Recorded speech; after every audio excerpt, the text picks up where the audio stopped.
ಇವತ್ತು ಮುಜರಾಯಿ ಇಲಾಖೆಯಲ್ಲಿ ಲಕ್ಷಾಂತರ ರೂಪಾಯಿ ಕೋಟ್ಯಾಂತರ ರೂಪಾಯಿ ಬೆಲೆ ಬಾಳುವಂಥ ಆಸ್ತಿ ಇದೆ. ಆ ಆಸ್ತಿಯಲ್ಲಿ ಸುಮಾರು ಎಕರೆಗಳು ಕೈ ಬಿಟ್ಟೋಗುವಂಥ ಸ್ಥಿತಿ ನಿರ್ಮಾಣ ಆಗಿದೆ.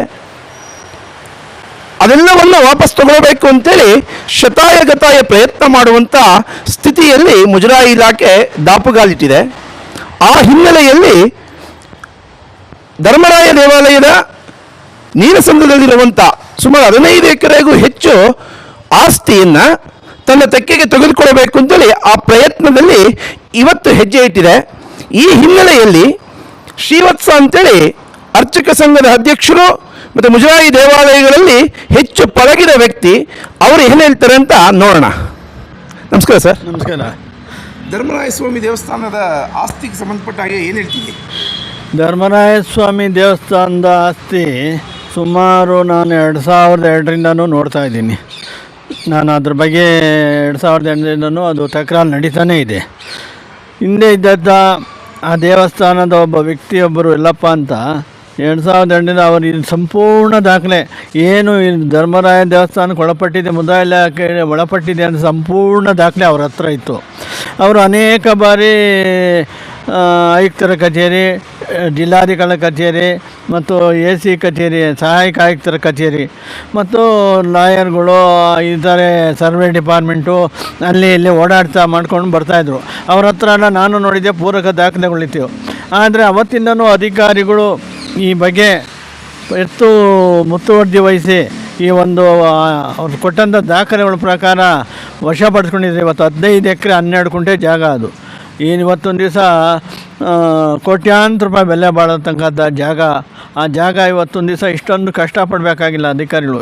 ಹಿಂದಿದ್ದ ಅಧಿಕಾರಿಗಳೆಲ್ಲ ನಿರ್ಲಕ್ಷ್ಯ ಮಾಡಿ ಬೇಜವಾಬ್ದಾರಿನ ಮತ್ತು ಒತ್ತುವರಿದಾರರಿಗೆ ಸಪೋರ್ಟಾಗಿ ಇಲಾಖೆಯಲ್ಲಿರ್ತಕ್ಕಂಥ ಕೆಲವು ದಾಖಲೆಗಳನ್ನು ಕೊಟ್ಟಿರೋದು ಕೆಲವರು ಹೇಳ್ತಾರೆ.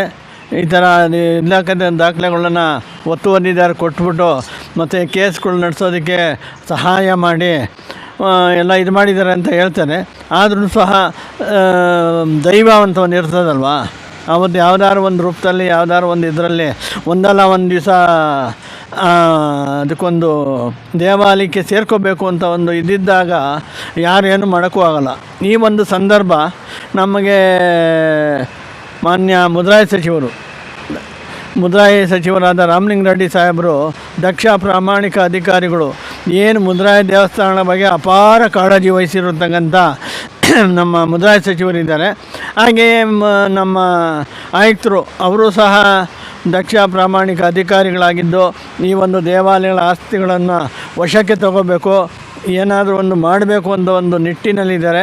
ಅದೇ ರೀತಿ ಪ್ರಧಾನ ಕಾರ್ಯದರ್ಶಿಗಳಾದ ರಾಜೇಂದ್ರ ಕುಮಾರ್ ಕಠಾರಿ ಅವರು ಕಟ್ಟುನಿಟ್ಟಿನ ವ್ಯಕ್ತಿ. ಆದರೆ ನಾವು ಹಲವಾರು ಬಾರಿ ಹಲವಾರು ದೇವಸ್ಥಾನಗಳ ಬಗ್ಗೆ ನಾವು ಮನವಿ ಕೊಟ್ಟಿದ್ರು ಕೂಡ ಈ ಬಗ್ಗೆ ಇದುವರೆಗೂ ಯಾವುದೇ ಕ್ರಮ ತಗೊಂಡಿಲ್ಲ. ನಿಧಾನಕ್ಕೆ ತಗೊಳ್ತಾರೆ ಅಂತ ಗೊತ್ತಿದೆ. ಆದರೆ ನಮ್ಮ ಮುಜರಾಯಿ ಸಚಿವರು ಏನು ಇವತ್ತೊಂದು ದಿವಸ ನೀಲಸಂದ್ರ ಗ್ರಾಮದ ಧರ್ಮರಾಯ ದೇವಸ್ಥಾನ ಜಾಗ 15 ಎಕರೆ 12 ಕುಂಟೆ ಹಲವಾರು ಅವತ್ತೊಂದು ದಿವಸ ನಾವು ಹೋದಾಗ 2007ರಲ್ಲಿ ಕೇವಲ ಒಂದು ಎಕರೆ 1.5 ಎಕರೆ ಮಾತ್ರ ಮೊನ್ನೆ ಬಿಲ್ಡಿಂಗ್ ಕಟ್ಕೊಂಡಿದ್ದು, ಮಿಕ್ಕಿದ್ದೆಲ್ಲ ಖಾಲಿ ಇತ್ತು. ಆ ದಿವಸನೇ ಮುಜರಾಯಿ ಅಧಿಕಾರಿಗಳು ಎಚ್ಚರ ವಹಿಸಿ ಅವತ್ತೊಂದು ದಿವಸ ಕಾಂಪೌಂಡು ಮತ್ತೊಂದು ಮಾಡಿದ್ದಿದ್ರೆ ಇವತ್ತೊಂದು ದಿವಸ ಇಷ್ಟೊಂದು ಕಷ್ಟಪಡಬೇಕಾದ್ರೆ ಇಷ್ಟು ಕೋರ್ಟ್ಗಳಿಗೆ ಅಲಿಬೇಕಾಗಿರಲಿಲ್ಲ. ಈಗಲೂ ಸಹ 15 ಎಕರೆ ಕೋರ್ಟಲ್ಲಿ ಆಗಿದೆ ಅಂತ ಹೇಳ್ತಾರೆ ಅಧಿಕಾರಿಗಳು. ಅದನ್ನು ಆದಷ್ಟು ಬೇಗ ವಶಕ್ಕೆ ತಗೋಬೇಕು. ನಮ್ಮ ಮಾನ್ಯ ದಕ್ಷ ಪ್ರಾಮಾಣಿಕ ಸರಳತೆಯ ಮತ್ತು ಸಜ್ಜನಿಕೆಯ ವ್ಯಕ್ತಿಯಾದ ಮತ್ತು ದೇವಾಲಯಗಳ ಪರಂಪರೆ ಮತ್ತು ಅರ್ಚಕರ ಬಗ್ಗೆ ಬಹಳ ಕಾಳಜಿ ಇರುವ ನಮ್ಮ ಮುಜರಾಯಿ ಸಚಿವರಾದ ರಾಮಲಿಂಗಾರೆಡ್ಡಿ ಸಾಹೇಬರು ಯಾವುದೇ ಒಂದು ರಾಜಕೀಯ ಒತ್ತಡಕ್ಕೆ ಮಣಿಯದೆ ಯಾವುದೇ ಶಾಸಕರಾಗಲಿ, ಯಾವುದೇ ಮಂತ್ರಿಗಳಾಗಲಿ, ಯಾವುದೇ JDS, BJP, ಕಾಂಗ್ರೆಸ್ ಪಕ್ಷದ ಯಾರೇ ಮುಖಂಡರಾಗಲಿ ಬಂದರೂ ಸಹ ದೇವಾಲಯಗಳ ಆಸ್ತಿ ಇವತ್ತೊಂದು ದಿವಸ ನಮ್ಮ ಕರ್ನಾಟಕದಲ್ಲಿ ಕೋಟ್ಯಾಂತರ ರೂಪಾಯಿ ಬೆಲೆ ಲಕ್ಷ ಗಟ್ಟಲೆ ಎಕರೆ ಆಸ್ತಿನ ಒತ್ತುವರಿಯಾಗಿದೆ. ದೇವಾಲಯಗಳ ಜಾಗ ಇರ್ಬೋದು, ಜಮೀನುಗಳಿರ್ಬೋದು. ಇವತ್ತೊಂದು ದಿವಸ ದೇವಸ್ಥಾನ ಜಾಗಗಳನ್ನು ಒತ್ತುವರಿ ಮಾಡಿಕೊಂಡು ಮತ್ತು ಇದು ಆಶ್ರಯ ಯೋಜನೆಯಲ್ಲಿ ಫ್ರೀ ಸೈಟ್ ಕೊಟ್ಟಿರೋಂಥದ್ದಿದೆ ಮತ್ತು ಸ್ಕೂಲ್ ಕಟ್ಟಿರೋದಂತೆ ಕಟ್ಟಡ ಯಾವುದೇ ಅಲ್ಲಿ ದೇವಸ್ಥಾನ ಜಾಗಗಳು ಮಶಾಣ ಮಾಡಿರೋದು ಇದೆ. ಈ ರೀತಿ ಒಂದು ಒತ್ತುವರಿ ಮಾಡಿದ ರಾಜಕೀಯ ವ್ಯಕ್ತಿಗಳೇ ತಮ್ಮ ರಾಜಕೀಯ ಬೇಳೆ ಬೇಯಿಸ್ಕೊಳ್ಳೋಕ್ಕೋಸ್ಕರ, ತಮ್ಮ ವೋಟ್ ಬ್ಯಾಂಕ್ಗೋಸ್ಕರ ದೇವಸ್ಥಾನ ಜಮೀನುಗಳಲ್ಲಿ ಏನೇನೋ ಬೇರೆ ಬೇರೆ ರೀತಿಯೆಲ್ಲ ಅವ್ಯವಹಾರ ಮಾಡಿದ್ದಾರೆ. ಅದನ್ನೆಲ್ಲ ಗುರುತಿಸಿ ಇವತ್ತೊಂದು ದಿವಸ ನಮ್ಮ ಮುದ್ರಾ ಇಲಾಖೆ ನಮ್ಮ ರಾಮಲಿಂಗ ರೆಡ್ಡಿ ಸಾಹೇಬರು ಹೆಚ್ಚು ಮುತುವರ್ಜಿ ವಹಿಸಿ ಆ ಜಮೀನುಗಳನ್ನೆಲ್ಲ ತೊಗೊಂಡ್ರೆ ಇವತ್ತೊಂದು ಸರ್ಕಾರದಿಂದ ನಮ್ಮ ಮುದ್ರಾ ಇಲಾಖೆ ₹1 ಒಂದೇ ಒಂದು ಬಿಡ್ಗಾಸು ಬೇಡವಂತಿಲ್ಲ. ಯಾಕಂದರೆ ಲಕ್ಷಾಂತರ ರೂಪಾಯಿ ಆಸ್ತಿ ಇದೆ, ಕೋಟಿಗಳ ಲಕ್ಷಗಟ್ಟಲೆ ಒಡವೆಗಳಿದೆ. ಟ್ರಜರಿಗಳಲ್ಲಿ ಎಲ್ಲ ದೇವಸ್ಥಾನ DC ಕಚೇರಿಗಳಲ್ಲಿ ಖಜಾನೆಗಳಲ್ಲೆಲ್ಲ ಟ್ರಜರಿಗಳಲ್ಲಿ ಭದ್ರವಾಗಿದ್ದಾವೆ. ಅವನ್ನ ಲಕ್ಷಾಂತರ ಕೋಟ್ಯಾಂತರ ಅದನ್ನು ಆದಷ್ಟು ಬೇಗ ಎಲ್ಲ ವಶಪಡಿಸ್ಕೊಂಡು ದೇವಸ್ಥಾನಗಳ ಅಭಿವೃದ್ಧಿ ಮಾಡಿ ಬಡವರಿಗೆ ಕಲ್ಯಾಣ ಮಂಟಪಗಳನ್ನು ಇವಾಗ ನಿಲ್ಸೋದು 15 ಎಕರೆ ಇದೆ. 15 ಎಕರೆ ಜಾಗ ತಗೊಂಡು ಅಲ್ಲಿ ಕಲ್ಯಾಣ ಮಂಟಪ ಕಟ್ಟಿಸಿ ಬಡವರಿಗೆ ಮದುವೆ ಕೊಡಿ ಮತ್ತು ಕ್ವಾರ್ಟರ್ಸ್ಗಳು ಮಾಡಿ ದೇವಸ್ಥಾನಗಳ ನೌಕರರಿಗೆ ಇರ್ಬೋದು, ಅಧಿಕಾರಿಗಳಿಗೆ ಕ್ವಾರ್ಟರ್ಸ್ಗಳು ಮಾಡಿ ಲಕ್ಷಾಂತರ ರೂಪಾಯಿ ಕೋಟ್ಯಾಂತರ ರೂಪಾಯಿ ಅದನ್ನು ಅದಕ್ಕೆ ಅಂಗಡಿಗಳು ಮಳಿಗೆಗಳು ಅದು ಇದು ಮಾಡಿದೆ 1000 ಗಟ್ಟಲೆ ಇವತ್ತು ಬಂದು ಎಲ್ಲ ರಾಜ್ಯದ ಎಲ್ಲ ಜಿಲ್ಲೆ ತಾಲೂಕು ಹಳ್ಳಿಗಳ ಪ್ರತಿಯೊಂದು ಹಳ್ಳಿಗಳಲ್ಲೂ ಒಂದು ಒತ್ತುವರಿ ಜಾಗ, ದೇವಸ್ಥಾನ ಜಾಗ ಒತ್ತುವರಿ ಆಗಿದೆ. ದಯವಿಟ್ಟು ಅದನ್ನೆಲ್ಲ ಬಿಡಿಸಿ ಇವತ್ತೊಂದು ದಿವಸ ಮಾಡಿದ್ರೆ ರಾಮಲಿಂಗ ರೆಡ್ಡಿಯವ್ರು ಮಾಡಿದಾಗೆ ಇನ್ಯಾರು ಮಾಡೋದಿಲ್ಲ. ನಮ್ಮ ಆಯುಕ್ತರು ವೆಂಕಟೇಶ್ ಅವರು ನಿಜವಾಗ್ಲೂ ಅವರು ದಕ್ಷ ಪ್ರಮಾಣ ಅಧಿಕಾರಿಗಳು ಅವರು ಸಹ ಈ ಒಂದು ವೆಚ್ಚವನ್ನು ಮುತುವರ್ಜಿ ವಹಿಸಿ ಏನು ದೇವಸ್ಥಾನಗಳ ಜಾಗಗಳ ಇದಾಗಿದೆ ಅದ್ರ ತಕ್ಕ ಕಟಾರಿಯವರು ನಮ್ಮ ಅಧಿಕಾರಿಗಳಿಗೆ ಹೆಚ್ಚಿನ ಇವತ್ತೊಂದು ದಿವಸ ನೋಡಿ ನೀಲ್ಸಂದ್ರೆ ಮುಖಂಡರಲ್ಲಿ ಬಂದರೂ ಸಹ ದೇವಾಲಯಗಳ ಆಸ್ತಿ ಇವತ್ತೊಂದು ದಿವಸ ನಮ್ಮ ಕರ್ನಾಟಕದಲ್ಲಿ ಕೋಟ್ಯಾಂತರ ರೂಪಾಯಿ ಬೆಲೆ ಲಕ್ಷ ಗಟ್ಟಲೆ ಎಕರೆ ಆಸ್ತಿನ ಒತ್ತುವರಿಯಾಗಿದೆ. ದೇವಾಲಯಗಳ ಜಾಗ ಇರ್ಬೋದು, ಜಮೀನುಗಳಿರ್ಬೋದು. ಇವತ್ತೊಂದು ದಿವಸ ದೇವಸ್ಥಾನ ಜಾಗಗಳನ್ನು ಒತ್ತುವರಿ ಮಾಡಿಕೊಂಡು ಮತ್ತು ಇದು ಆಶ್ರಯ ಯೋಜನೆಯಲ್ಲಿ ಫ್ರೀ ಸೈಟ್ ಕೊಟ್ಟಿರೋಂಥದ್ದಿದೆ ಮತ್ತು ಸ್ಕೂಲ್ ಕಟ್ಟಿರೋದಂತೆ ಕಟ್ಟಡ ಯಾವುದೇ ಅಲ್ಲಿ ದೇವಸ್ಥಾನ ಜಾಗಗಳು ಮಶಾಣ ಮಾಡಿರೋದು ಇದೆ.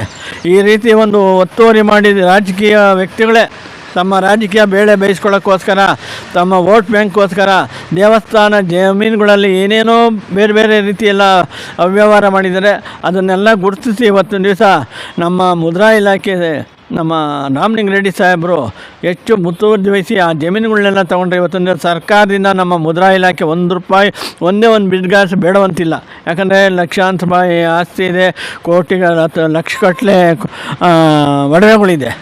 ಟ್ರಜರಿಗಳಲ್ಲಿ ಎಲ್ಲ ದೇವಸ್ಥಾನ DC ಕಚೇರಿಗಳಲ್ಲಿ ಖಜಾನೆಗಳಲ್ಲೆಲ್ಲ ಟ್ರಜರಿಗಳಲ್ಲಿ ಭದ್ರವಾಗಿದ್ದಾವೆ. ಅವನ್ನ ಲಕ್ಷಾಂತರ ಕೋಟ್ಯಾಂತರ ಅದನ್ನು ಆದಷ್ಟು ಬೇಗ ಎಲ್ಲ ವಶಪಡಿಸ್ಕೊಂಡು ದೇವಸ್ಥಾನಗಳ ಅಭಿವೃದ್ಧಿ ಮಾಡಿ ಬಡವರಿಗೆ ಕಲ್ಯಾಣ ಮಂಟಪಗಳನ್ನು ಇವಾಗ ನಿಲ್ಸೋದು 15 ಎಕರೆ ಇದೆ. 15 ಎಕರೆ ಜಾಗ ತಗೊಂಡು ಅಲ್ಲಿ ಕಲ್ಯಾಣ ಮಂಟಪ ಕಟ್ಟಿಸಿ ಬಡವರಿಗೆ ಮದುವೆ ಕೊಡಿ ಮತ್ತು ಕ್ವಾರ್ಟರ್ಸ್ಗಳು ಮಾಡಿ ದೇವಸ್ಥಾನಗಳ ನೌಕರರಿಗೆ ಇರ್ಬೋದು, ಅಧಿಕಾರಿಗಳಿಗೆ ಕ್ವಾರ್ಟರ್ಸ್ಗಳು ಮಾಡಿ ಲಕ್ಷಾಂತರ ರೂಪಾಯಿ ಕೋಟ್ಯಾಂತರ ರೂಪಾಯಿ ಅದಕ್ಕೆ ಅಂಗಡಿಗಳು ಮಳಿಗೆಗಳು ಅದು ಇದು ಮಾಡಿದೆ 1000 ಗಟ್ಟಲೆ ಇವತ್ತು ಬಂದು ಎಲ್ಲ ರಾಜ್ಯದ ಎಲ್ಲ ಜಿಲ್ಲೆ ತಾಲೂಕು ಹಳ್ಳಿಗಳ ಪ್ರತಿಯೊಂದು ಹಳ್ಳಿಗಳಲ್ಲೂ ಒಂದು ಒತ್ತುವರಿ ಜಾಗ, ದೇವಸ್ಥಾನ ಜಾಗ ಒತ್ತುವರಿ ಆಗಿದೆ. ದಯವಿಟ್ಟು ಅದನ್ನೆಲ್ಲ ಬಿಡಿಸಿ ಇವತ್ತೊಂದು ದಿವಸ ಮಾಡಿದ್ರೆ ರಾಮಲಿಂಗ ರೆಡ್ಡಿಯವ್ರು ಮಾಡಿದಾಗೆ ಇನ್ಯಾರು ಮಾಡೋದಿಲ್ಲ. ನಮ್ಮ ಆಯುಕ್ತರು ವೆಂಕಟೇಶ್ ಅವರು ನಿಜವಾಗ್ಲೂ ಅವರು ದಕ್ಷ ಪ್ರಮಾಣ ಅಧಿಕಾರಿಗಳು ಅವರು ಸಹ ಈ ಒಂದು ವೆಚ್ಚವನ್ನು ಮುತುವರ್ಜಿ ವಹಿಸಿ ಏನು ದೇವಸ್ಥಾನಗಳ ಜಾಗಗಳ ಇದಾಗಿದೆ ಅದ್ರ ತಕ್ಕ ಕಟಾರಿಯವರು ನಮ್ಮ ಅಧಿಕಾರಿಗಳಿಗೆ ಹೆಚ್ಚಿನ ಇವತ್ತೊಂದು ದಿವಸ ನೋಡಿ ನೀಲ್ಸಂದ್ರದಲ್ಲಿ ನಡೀತಾ ಇದೆ. ಈ ಸಂಬಂಧಪಟ್ಟ ಕೇಂದ್ರ ಕಚೇರಿಯ ಅಧಿಕಾರಿಗಳು ಯಾರೂ ಬಂದಿಲ್ಲ.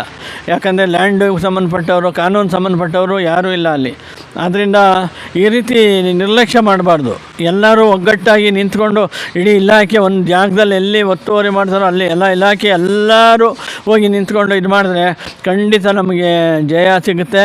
ಮತ್ತು ಎಲ್ಲ ಎಲ್ಲೆಲ್ಲಿ ಜಾಗಗಳು ಒತ್ತುವರಿ ಆಗಿದೆಯೋ ಕರ್ನಾಟಕದಲ್ಲಿ ಎಲ್ಲ ಭೂಮಿಗಳು ಬಿಡಿಸ್ಕೊಂಡು ಇವತ್ತೊಂದು ದಿವಸ ಅಲ್ಲಿ ಒಂದು ಬಾಡಿಗೆ ಕೊಡಲಿ, ಲೀಸು ಕೊಡಲಿ, ಕೋಟಿಗಟ್ಟಲೆ ಹಣ ಬರ್ತದೆ. ಅದನ್ನು ನಾವು ಬೇರೆ ಬೇರೆ ಮುದ್ರಾಯಿ ಏನು ಶಿಥಿಲವಾಗಿದೆಯಾ 35,000 ದೇವಸ್ಥಾನಗಳಲ್ಲಿ ಬರೀ 250 ದೇವಸ್ಥಾನ ಇದ್ದಾವೆ. ಹಿಂದೆ 1997 ಹಿಂದೆ ದೇವಸ್ಥಾನಗಳೆಲ್ಲ ಬರೀ 7-8 ದೇವಸ್ಥಾನ A ಗ್ರೇಡ್ ಇತ್ತು, ಬರೀ ಇರಲಿಲ್ಲ. ಮತ್ತು ಬಿ ಗ್ರೇಡು ಇರಲಿಲ್ಲ.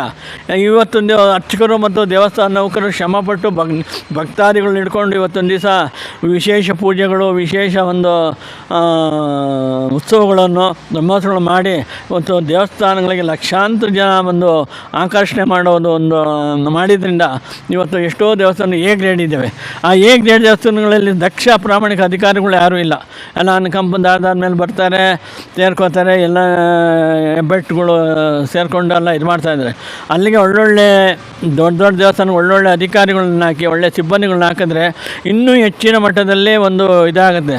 ಆದ್ದರಿಂದ ನಮ್ಮ ರಾಮಲಿಂಗಾರೆಡ್ಡಿ ಸಾಹೇಬರು ತಮ್ಮ ಅವಧಿಯಲ್ಲೇ ಎಲ್ಲೆಲ್ಲಿ ದೇವಸ್ಥಾನಗಳು ಜಾಗಗಳಿದೆಯೋ ಮತ್ತು ಎಲ್ಲೆಲ್ಲಿ ಹಣ ಸೋರಿಕೆ ಆಗಿದೆಯೋ ಅದನ್ನೆಲ್ಲ ದಕ್ಷ ಬ್ರಾಹ್ಮಣ ಅಧಿಕಾರಿಗಳನ್ನ ಹಾಕಿ ಹೆಚ್ಚಿನ ರೀತಿಯಲ್ಲಿ ವಶಪಡಿಸ್ಕೊಂಡು ನಮ್ಮ 35,000 ದೇವಸ್ಥಾನಗಳಲ್ಲಿ ಶಿಥಿಲವಾಗಿರೋ ಎಲ್ಲ ದೇವಸ್ಥಾನಗಳು ಪುನರ್ ಜೀರ್ಣೋದ್ಧಾರ ಮಾಡೋದು.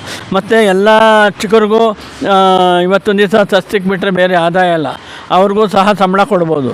ತಿಂಗಳಿಗೆ 10,000 20,000 ಸಂಬಳ ಕೊಡೋದು. ಇದರಿಂದನೇ ಸರ್ಕಾರ ಬೇಡ ಅಂತಂದಿಲ್ಲ.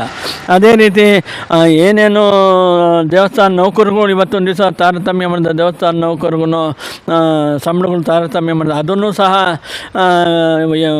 ಸಮಾನ ವೇತನ ಏನು ನಮ್ಮ ರಾಮಲಿಂಗಾರೆಡ್ಡಿ ಸಾಹೇಬ್ರ ಮನಸ್ಸಲ್ಲಿದೆ, ಸಮಾನ ವೇತನ ಎಲ್ಲರೂ ಕೊಡೋದು, ಅದನ್ನು ಸಹ ಮಾಡ್ಬೋದು. ಈ ರೀತಿ ಮಾಡಿದ್ರೆ ಅದಕ್ಕೆ ನಾವು ನಮ್ಮ ಅರ್ಚಕರ ಸಂಘ, ಕರ್ನಾಟಕ ರಾಜ್ಯ ಮುದ್ರಾಯ ದೇವಳ ಅರ್ಚಕರ ಆಗಮಿಕರ ನೌಕರ ಸಂಘ, ಇದಕ್ಕೆ 25,000ಕ್ಕೂ ಹೆಚ್ಚು ನಾವು ಸದಸ್ಯರಿದ್ದೇವೆ. ಇದನ್ನು ನಾವು ಹೆಚ್ಚಿನ ರೀತಿಯಲ್ಲಿ ನಮ್ಮ ರಾಮಲಿಂಗಾರೆಡ್ಡಿ ಮುದ್ರಾಯ ಸಚಿವರಾದ ರಾಮಲಿಂಗಾರೆಡ್ಡಿ ಸಾಹೇಬ್ರಿಗಿರ್ಬೋದು ಮತ್ತು ಆಯುಕ್ತರಿಗಿರ್ಬೋದು, ಕಾರ್ಯದರ್ಶಿಗಳು ನಾವು ಸಪೋರ್ಟ್ ಕೊಡ್ತೀವಿ. ಅದರಿಂದ ನಾವು ಸಹ ಮುಂದೆ ಬರ್ತೀವಿ. ಅದರಿಂದ ಹೆಚ್ಚಿನ ರೀತಿಯಲ್ಲಿ ತಾವು ಈ ಒಂದು ಏನು ಕಾನೂನಾತ್ಮಕವಾಗಿ ಈ ಕೋರ್ಟ್ಗಳಲ್ಲಿ ಆದೇಶ ಆಗಿದೆ ಆ ಜಮೀನುಗಳನ್ನೆಲ್ಲ ವಶಪಡಿಸ್ಕೊಳ್ಬೇಕು. ಮತ್ತು ಕೋರ್ಟ್ಗಳಲ್ಲಿ ಹೋಗದೇ ಇರ್ತಕ್ಕಂಥ ಅನೇಕ ಜಾಗಗಳಿದ್ದಾವೆ, ಅದನ್ನು ಸಹ ವಶಪಡಿಸ್ಕೊಂಡು ಮೊದಲು ವಶಪಡಿಸ್ಕೊಳ್ಳಿ, ಆಮೇಲೆ ಅಳತೆ ಮಾಡಿ ಸರ್ವೆ ಮಾಡಬೇಕು ಅದಂತ ಹೇಳ್ತಾ ನಾನು ಈ ಒಂದು ದೇವಸ್ಥಾನಗಳ ಜಾಗಗಳನ್ನು ಉಳಿಸಿ ಬೆಳೆಸಿ ನಮ್ಮ ಧಾರ್ಮಿಕ ದತ್ತಿ ಇಲಾಖೆಯ ಧಾರ್ಮಿಕತೆ ಮತ್ತು ಸನಾತನ ಧರ್ಮ ಉಳಿಸ್ಬೇಕಾಗಿ ನಾನು ಮಾನ್ಯ ಸಚಿವರು, ಆಯುಕ್ತರು, ಕಾರ್ಯದರ್ಶಿಗಳು ಕೇಳ್ಕೊತೀವಿ. ಇಷ್ಟೇ ಬಂಧುಗಳೇ, ಇವತ್ತು ಮುಜರಾಯಿ ಇಲಾಖೆಯ ಆಸ್ತಿ ಉಳಿಯಬೇಕು, ಅದಕ್ಕೆ ಪೂರಕವಾಗಿ ಅಧಿಕಾರಿಗಳು ಕೆಲಸವನ್ನು ಮಾಡಬೇಕು. ಇವತ್ತು ನೀಲ್ಸಂದ್ರದಲ್ಲಿ ಇವತ್ತು ಬೆಳಗ್ಗೆ ನೋಡ್ತಿದ್ವಿ, ಕೇವಲ 3 ಜನ ಅಧಿಕಾರಿಗಳು ಮಾತ್ರ ಅಲ್ಲಿ ಬಂದಿದ್ದರು. ಆ 3 ಜನ ಅಷ್ಟೆಲ್ಲ ಜನರನ್ನು ಫೇಸ್ ಮಾಡುವಂಥ ಕೆಲಸ ಮಾಡ್ತು. ಕಾನೂನಿನ ಶಾಖೆಯನ್ನು ನೋಡ್ಕೊಳ್ಳುವಂಥ ಅಧಿಕಾರಿಗಳು ಸ್ವಲ್ಪ ಗಮನ ಕೊಡಬೇಕಾಗಿತ್ತಲ್ಲಿ. ಇದು ಅಧಿಕಾರಿಗಳ ಕೊರತೆ ಅಲ್ಲಿರುವಂಥ ಅವ್ಯವಸ್ಥೆಗಳಿಗೆ ಕಾರಣ ಆಗಬಾರ್ದು. ಅಧಿಕಾರಿಗಳ ನಿರ್ಲಕ್ಷ್ಯದಿಂದ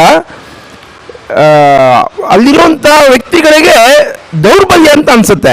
ಹಾಗಾಗಿ ಅವರು ಇನ್ನು ದೊಡ್ಡ ಮುಜರಾಯಿ ಇಲಾಖೆ 1 ಹೆಜ್ಜೆ ಮುಂದೆ ಇಟ್ಟರೆ ಅವರು 4 ಹೆಜ್ಜೆ ಮುಂದೆ ಇಡ್ತಾರೆ. ಅದಕ್ಕೆ ಅವಕಾಶ ಮಾಡಿಕೊಡಬಾರ್ದು. ಮುಜರಾಯಿ ಇಲಾಖೆ ಎಲ್ಲ ಆಸ್ತಿಯನ್ನು ತನ್ನ ತೆಕ್ಕೆಗೆ ತಗೊಂಡು ಸಮಾಜಕ್ಕೆ ಪೂರಕವಾದ ಕೆಲಸ ಮಾಡಬೇಕು ಅಂತೇಳಿ ಆಗ್ರಹ ಮಾಡ್ತಾ ಇದ್ದೀನಿ ಅಧಿಕಾರಿಗಳಿಗೆ.